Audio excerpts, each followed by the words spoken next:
قسمیں ہیں جیسے سورہ العادیات، اور کہیں 4 جیسے سورہ مبارکہ 3۔ البتہ اس سے زیادہ قسمیں بھی پروردگار نے استعمال کی۔ سورہ مبارکہ فجر جسے سورہ امام حسین علیہ السلام بھی کہا جاتا ہے، اس سورہ میں اللہ نے 5 قسمیں استعمال کی ہیں، اور سورہ فجر کے بعد صرف ایک سورہ ہے جس میں اللہ نے اس سے بھی زیادہ قسمیں استعمال کی، اور وہ سورہ مبارکہ شمس ہے جس کی کل 15 آیات ہیں، اور 15 میں سے پہلی 7 آیتوں میں اللہ نے مسلسل 11 قسموں کو استعمال کیا، یعنی آدھا سورہ قسموں پر مشتمل ہے۔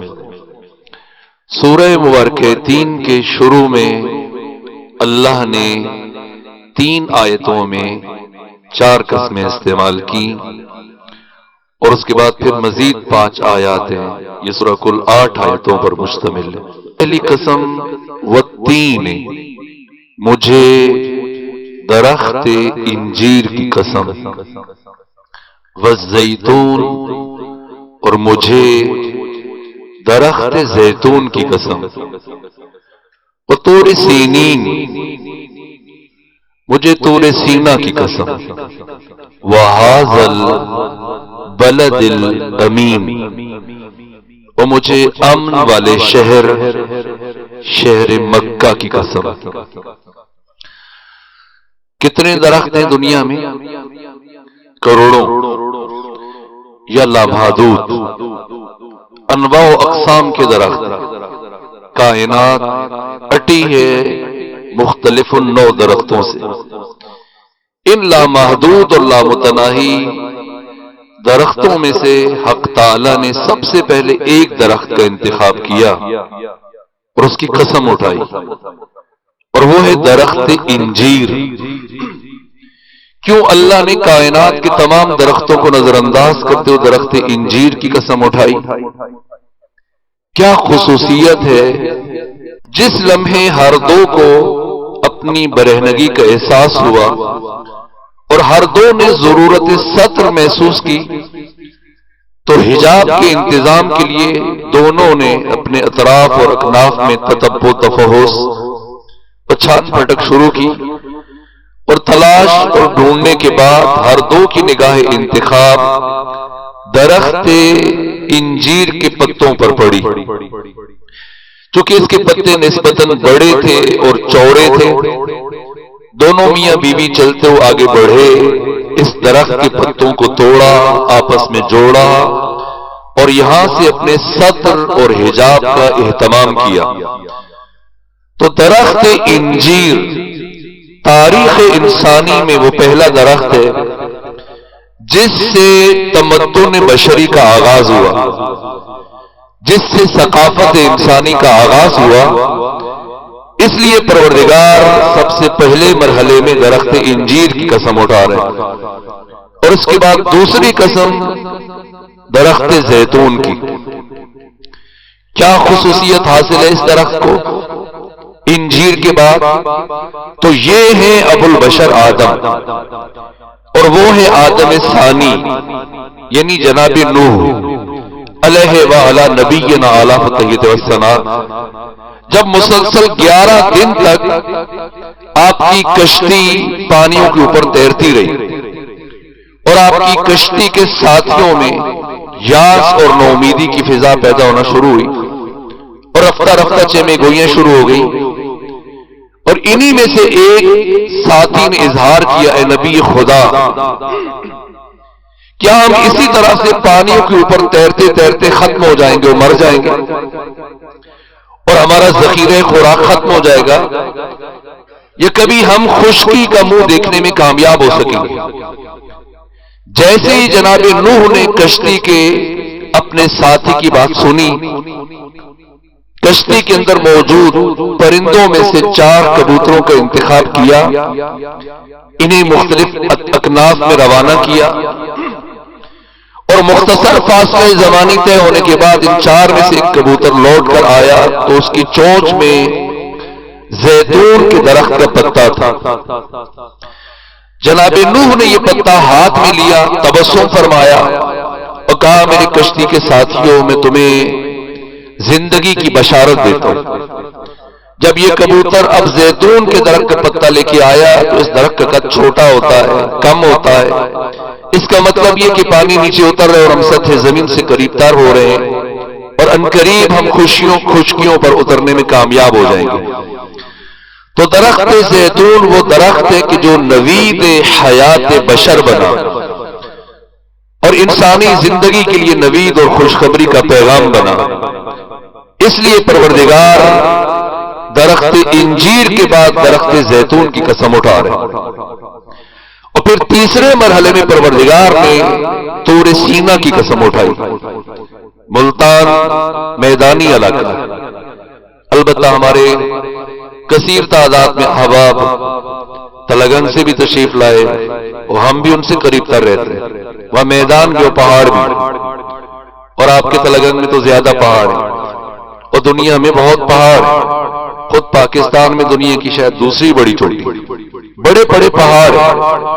ان سب کو نظر انداز کر کے پروردگار نے اس ایک پہاڑ کی قسم کیوں اٹھائی؟ کیا خصوصیت حاصل ہے اس پہاڑ کو جو دنیا کے دوسرے پہاڑوں کو حاصل نہیں؟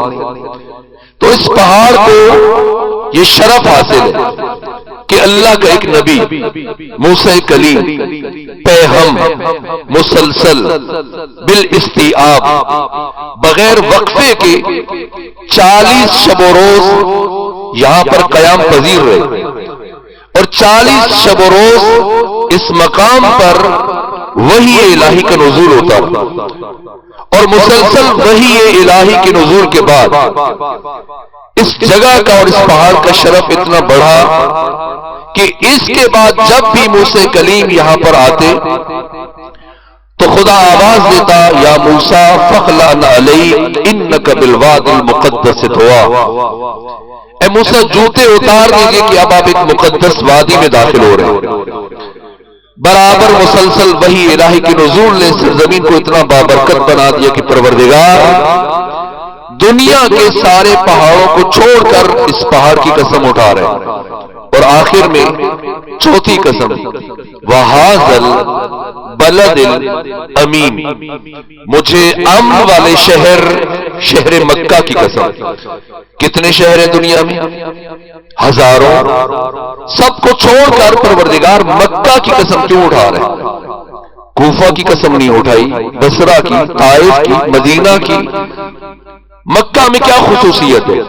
تو یہ قرآن ہے جس سے متعلق معلم قرآن علی ابن ابی طالب فرماتے ہیں کہ القرآن یفسر بعضہ بعضا، اس قرآن کا بعض حصہ بعض دوسرے حصے کی تفسیر بیان کرتا ہے.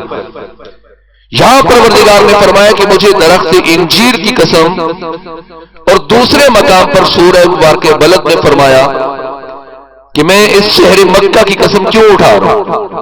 فرمایا لا اقسم بہذا البلد، میں کبھی اس شہر مکہ کی قسم نہ اٹھاتا. پھر کیوں اٹھا رہا ہوں؟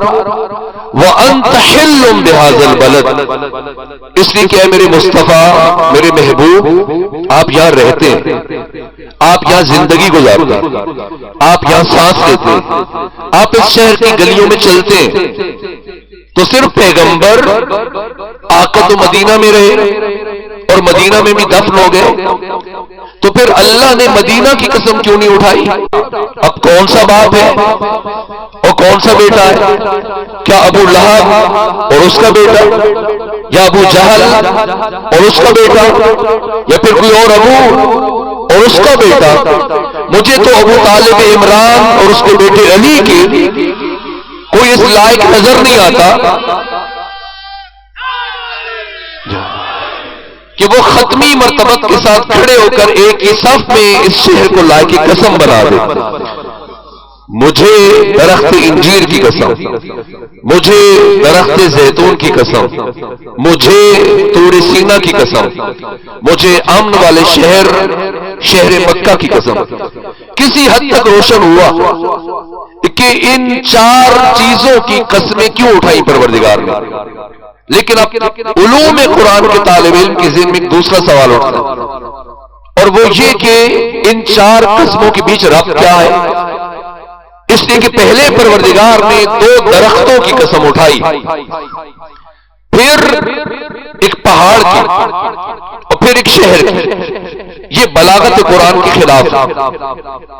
یا تو اللہ کوئی سے چار درختوں کی قسم اٹھاتا، یا کوئی سے چار پہاڑوں کی قسم اٹھا لیتا، یا کوئی سے چار شہروں کی قسم اٹھا لیتا۔ دو درخت، ایک پہاڑ، ایک شہر، یہ سلالت کلام کے تقاضوں کے منافی اور اصول فصاحت و بلاغت کے منافی۔ اور قرآن مجید اس کائنات میں فصاحت و بلاغت کی معراج ہے، یہاں تک کہ اس وقت مصر میں، سعودی عرب میں، ایران میں اور بہت سارے اسلامی ممالک میں جہاں علوم قرآن اور تفسیر پر کام ہو رہا ہے، مستقل کتابیں قرآن مجید کی اس ظاہری دل آویزی پر تحریر کی جا رہی ہے، اور ظاہری جو الفاظ اور حروف اور کلمات کا اعجاز ہے، یہاں تک کہ جناب طنطاوی نے مصر سے صرف 3 جلدیں اعجاز عددی قرآن پر تعریف کی، جو آیات قرآنی کے مابین تعداد استعمال ہوئے لفظوں کی۔ اس کا ایک نمونہ میں عرض کروں تاکہ کچھ اندازہ ہو جائے۔ یہ قرآن کتنے عرصے میں نازل ہوا؟ 23 سال میں۔ تو بتائیے کیا جناب جبرائیل صبح میں وحی لے کے آتے تھے یا شام میں؟ وقت معین نہیں تھا۔ کیا جگہ معین تھی؟ جگہ معین نہیں تھی۔ کبھی سفر میں، کبھی حضر میں، کبھی دیس میں، کبھی پردیس میں، کبھی رات میں، کبھی صبح میں، کبھی شام میں، کبھی آدھی رات۔ نہ وقت معین تھا، نہ جگہ معین تھی۔ 23 سالوں میں مختلف حالات میں، مختلف اوقات میں قرآن مجید کا نزول ہوا۔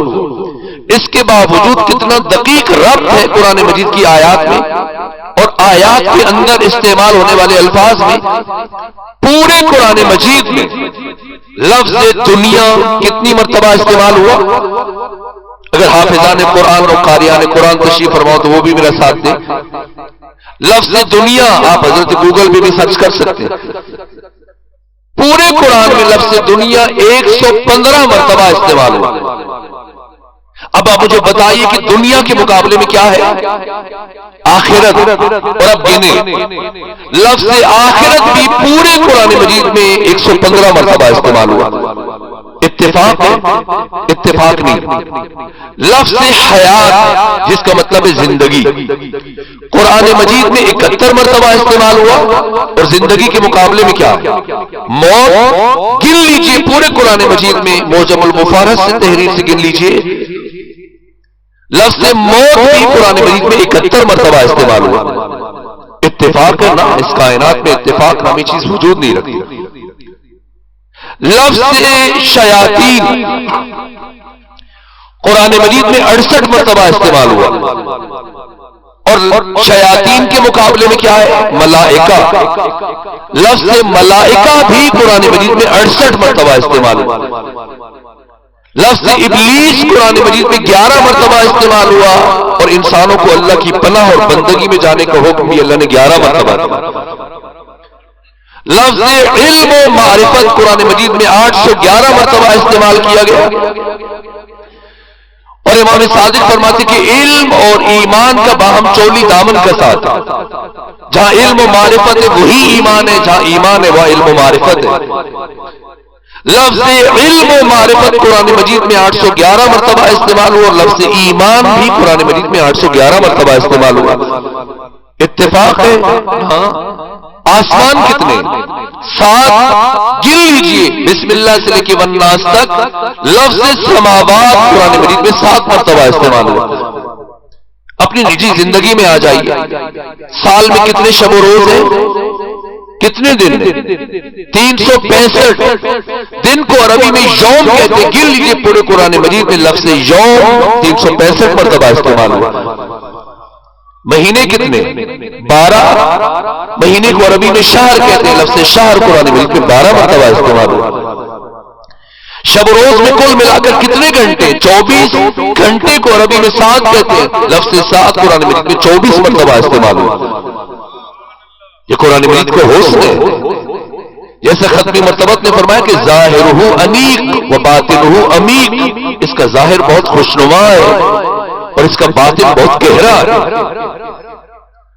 اور اپنی زندگیوں میں امام صادق نے مومن کی 5 علامات بیان کی جنہیں ابو جعفر یعقوب کلینی اصول کافی بیان کیا، جن میں سے ایک علامت یہ کہ یہ شب و روز میں کل ملا کر 51 رکعت نماز پڑھتے ہیں، 51 رکعت نماز. یہ مومن کی پہلی علامت. نماز کو عربی میں صلاۃ کہتے ہیں. لفظ صلاۃ قرآن مجید میں 51 مرتبہ استعمال ہوا. اتفاق ہے ان 51 رکعتوں میں کتنی رکعتیں واجب ہیں؟ 17 رکعتیں 5 نمازوں کی، جن سے متعلق اللہ قرآن میں فرماتے کہ اقیموا الصلاۃ ولا تکونوا من المشرکین، نماز قائم کرو مشرک نہ بنو. یہ 17 رکعتیں ہر حال میں ہر مسلمان پر واجب ہیں. ان 17 رکعتوں میں کتنے سجدے ہیں؟ 34. یہ 34 سجدے ہر حال میں ہم پر واجب ہیں. اور گن لیجئے لفظ سجدہ قرآن مجید میں 34 مرتبہ استعمال ہوا. اتفاق ہے کتنے فرقوں میں امت مصطفی بڑھ چکی ہے جن کی ختمی مرتبت نے خبر دی تھی؟ 72.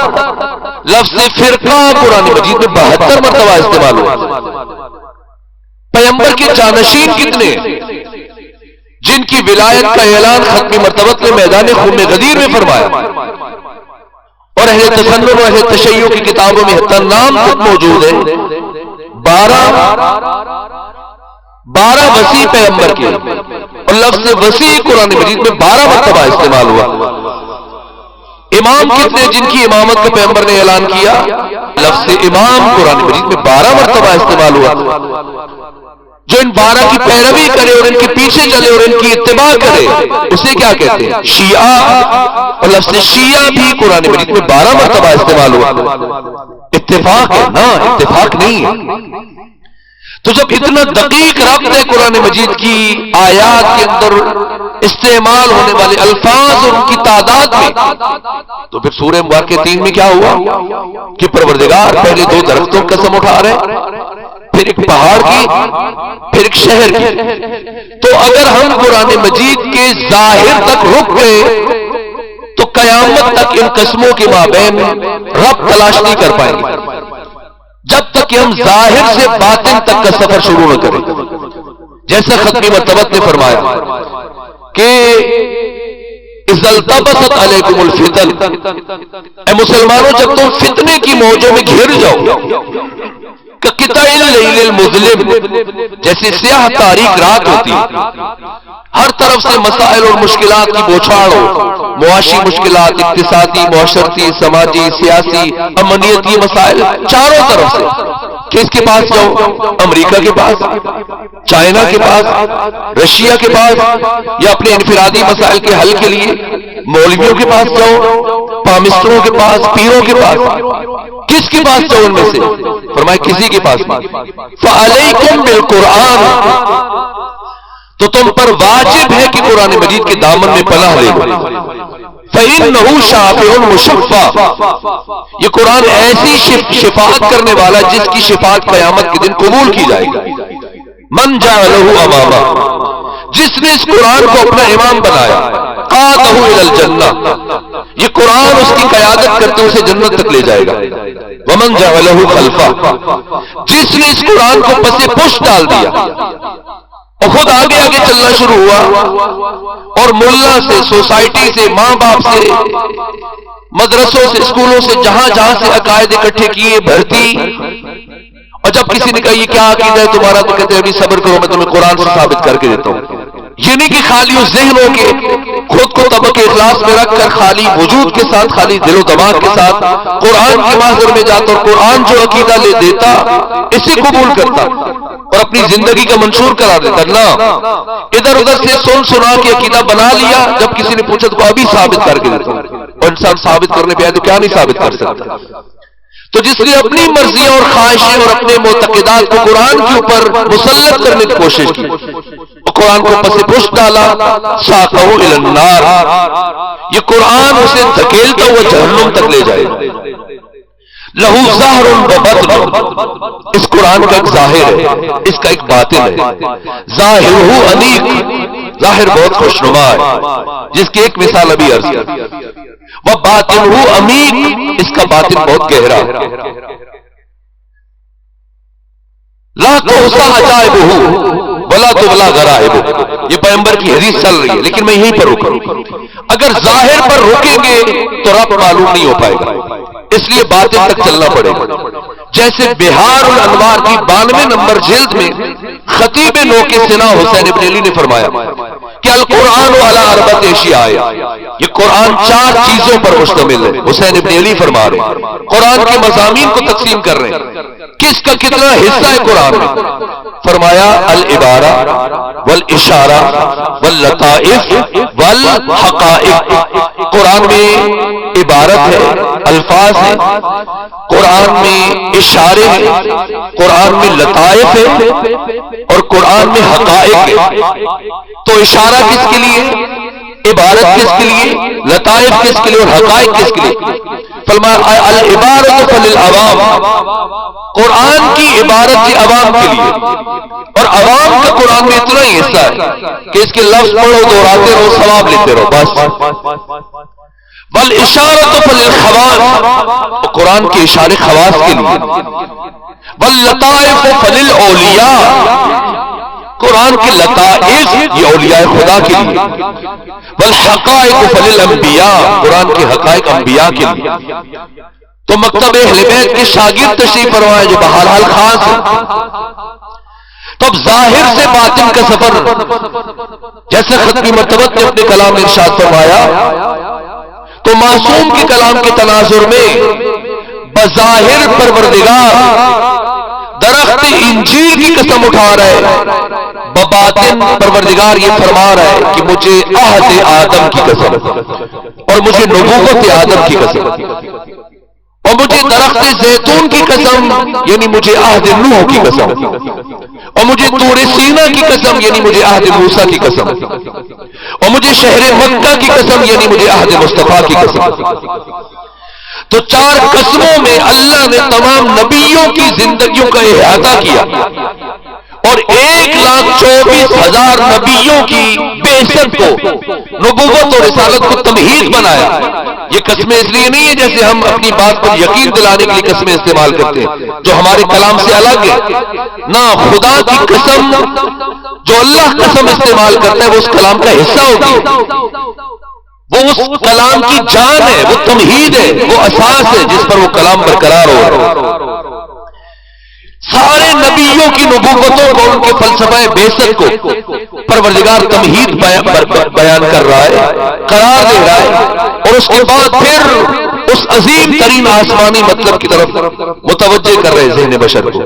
لقد خلقنا الانسان فی احسن تقویم، ہم نے اس انسان کو احسن تقویم میں خلق کیا. یعنی کیا مطلب احسن تقویم؟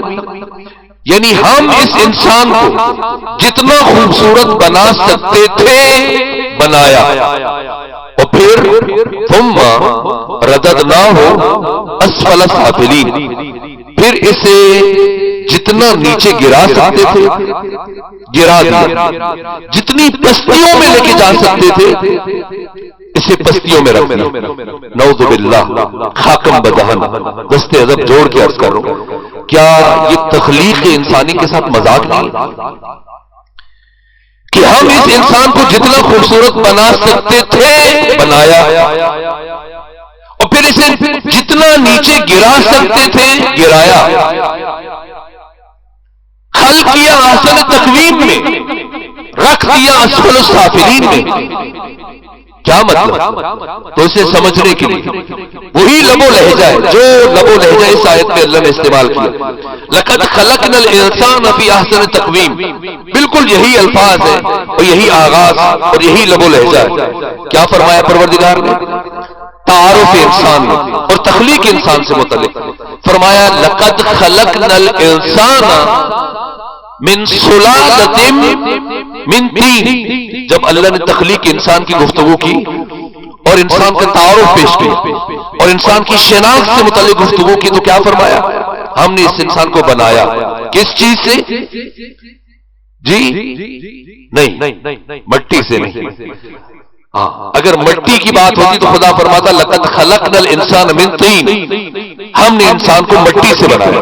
نہیں، فرمایا لقد خلقنا الانسان من سلالۃ من طین، مٹی سے نہیں، ہم نے انسان کو مٹی کے جوہر سے بنایا، مٹی کے رس سے، مٹی کے جوس سے، مٹی کے عرق سے، مٹی کے اسارا سے. یہ مٹی کا جوس کہاں نکالا جاتا ہے؟ آپ کے ملتان میں آموں کا رس نکالتے ہیں آپ، گنے کا رس، پھلوں کا رس، سنترے کا. کبھی کسی نے مٹی کا رس نکالا ہے یا نکلتے دیکھا ہے کسی بازار میں؟ لیکن اللہ فرما رہا ہے کہ ہم نے انسان کو مٹی کے رس سے بنایا. تو کون سی وہ مشینیں ہیں جن سے مٹی کا رس کشید کیا جاتا ہے؟ آپ نے دیکھی ہوں گی، بتا نہیں. یہ جو آپ کے گھروں میں، آپ کے کھیتوں میں، آپ کے باغات میں یہ درخت اور پودے ہیں، یہ وہ مشینیں اور کارخانے ہیں جو مسلسل مٹی کا رس کشید کرنے میں مصروف ہیں. یہ آم، یہ سنترا، یہ ناشپاتی، یہ گندم، کھجور، جو، کشمش، یہ سب سلالۃ من طین ہے.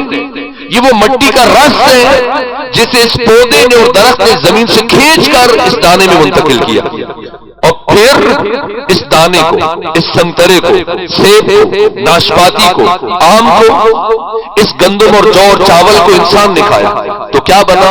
خون. سورہ مارکہ مومنون، خون بنا. مسلسل تدریج کے مراحل طے ہوتے. خون، پھر خون سے نطفہ، نطفہ سے علقہ، علقہ سے، علقہ یعنی چبایا ہوا خون، علقہ سے مضغہ یعنی چبایا ہوا گوشت، مضغہ سے عظام، ہڈیاں. اور پھر قرآن نے فرمایا فَقَسَوْنَا الْعِظَامَ لَحْمًا، ہم نے ان ہڈیوں کے اوپر گوشت چڑھا دیا. اور 4 مہینے 10 دن میں انسان کا سارا ڈھانچہ اس کی ماں کے بطن میں مکمل ہو جاتا ہے. اور جب مکان تیار ہوا تو اب خدا نے کیا فرمایا؟ ثم انشأناہ خلقا آخر، پھر ہم نے اس میں ایک اور شے ڈالی. کیا؟ روح. اور جیسی روح وہ مکین اس مکان میں منتقل ہوا تو اللہ نے اپنے آپ کو مبارکباد پیش کی. فتبارک اللہ احسن الخالقین، مبارکباد کا مستحق ہے وہ اللہ جس نے اتنی بہترین مخلوق کو خلق کیا. تو احسن تقویم کیا ہے؟ روح. کیوں؟ اس لیے کہ روح مجرد ہے، روح بسیط ہے، روح لطیف ہے. روح میں میٹر نہیں ہے، روح میں مادہ نہیں ہے. روح میں حق تعالی نے جوہر رکھے. 5 جوہر ہے ہر انسان کی روح: جوہر علم، جوہر بقا، جوہر ارتقاء، جوہر خوشبو، جوہر نور. انسان کو جو شرافت حاصل اور کرامت حاصل ہے، جس کی وجہ سے یہ اشرف المخلوقات ہے، یہ روح بشر ہے. یہ مکین جو مکان تیار ہونے کے بعد اس جسم میں منتقل ہوتا ہے، یہ روح احسن تقویم ہے. اور اسے پروردگار نے جب جسم میں منتقل کیا تو یہ جسم اسفل السافلین ہے. کیوں؟ اس لیے کہ جسم جن عناصر سے مل کے بنا ہے، آگ، پانی، ہوا، مٹی، ایسے اضافی، ان عناصر کی خصوصیت میں پستی ہے، ان عناصر کا لازمہ پستی ہے. اب روح کو اس میں رکھا، اور اب اس انسان میں روح کو رکھا، اور روح میں یہ 5 جوہر اس لیے رکھے تاکہ انسان، بس یہ مشکل مرحلہ تھا جو آپ طے کرنے میں کامیاب ہوا، تاکہ انسان اپنے ارادے سے پستیوں سے پھر سے اٹھے، اسفل السافلین سے اٹھے اور اعلیٰ علیین تک پہنچ جائے. یہ فلسفہ تخلیق انسان ہے. اللہ نے مجھے اور آپ کو ترقی کے لیے پیدا نہیں کیا. جو بچپن سے ہم قومی ترانے میں ایک ساتھ کہتے ہیں رہبر ترقی و کمال، نہ، ترقی الگ ہے، کمال الگ ہے. ترقی حرکت افقی ہے، کمال حرکت عمودی ہے. جب انسان افق میں سفر کرتا ہے تو یہ ترقی ہے. جیسے کسی نے زمین زیادہ بنا لی، پہلے 1 پلاٹ تھا 2 بنا لیے. کسی نے زیادہ مکان بنا لیے، پہلے چھوٹا گھر تھا پھر بڑا گھر بنا لیا. پہلے ایک گاڑی تھی، پھر 2 گاڑیاں لے لی، 3 گاڑیاں لے لی، بینک بیلنس بڑھا لیا، زیور بڑھا لیا، یہ ترقی ہے۔ ترقی کا انسان کی انسانیت کے ساتھ کوئی تعلق نہیں۔ انسان ترقی کرے تب بھی انسان ہے، ترقی نہ کرے تب بھی انسان ہے۔ جو غاروں میں رہتا رہا یا رہ رہا ہے وہ بھی انسان ہے، جو بڑے بڑے محلوں میں رہ رہا ہے وہ بھی انسان ہے، جو پیدل سفر کرتا ہے وہ بھی انسان ہے، اور جو بڑی بڑی گاڑیوں میں بیٹھتا ہے وہ بھی انسان ہے۔ ترقی کا انسان کی انسانیت سے کوئی تعلق نہیں۔ اللہ نے بشر کو ترقی کے حصول کے لیے پیدا نہیں کیا، نہ اللہ نے انبیاء کو انسان کو مترقی بنانے کے لیے بھیجا ہے، نہ اللہ نے انسان کو کمال کے لیے خلق کیا، اور کمال حرکت عمودی ہے۔ جب انسان پستی سے بلندی کی طرف سفر کرتا ہے، کمال کن چیزوں میں ہوتا ہے؟ علم، معرفت، بصیرت، استقامت، صبر، شجاعت، اخلاق پسندیدہ، تقوی، بصیرت، آگاہی، یہ ساری صفات حسنہ اخلاق پسندیدہ، یہ کمال ہے۔